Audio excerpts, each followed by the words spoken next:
promozione delle realtà locali passa attraverso ogni occasione. Il vino è decisamente nel Mandrolisai uno dei prodotti più tipici. Sì, assolutamente sì. Nel Mandrolisai chiaramente, quindi la prendiamo dalla DOC Mandrolisai, quindi di un vino che è descritto e ben, diciamo così, descritto all'interno di un disciplinare che prevede appunto che ci siano 3 uve, che ci sia il Bova Sardo, che ci sia il Cannonau e che ci sia la Monica.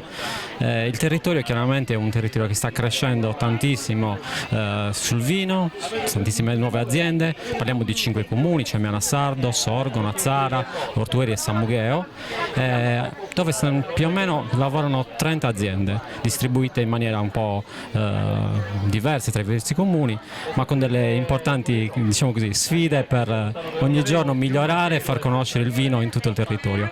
E come diceva lei prima, anche le manifestazioni come questa di San Mauro qui a Ollastra, che è una manifestazione storica tra le più importanti sicuramente della Sardegna, è un momento giusto per presentare anche un altro territorio vicino, confinante a questo paese.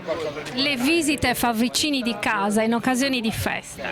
Sì, proprio questo, secondo me è quel momento in cui si creano quei legami forti che permettono poi di creare quella rete che permette a tutta la Sardegna insieme, quindi alla nostra regione, di svilupparsi in maniera uniforme e penso anche, diciamo così, con la stessa linea d'azione di attacco.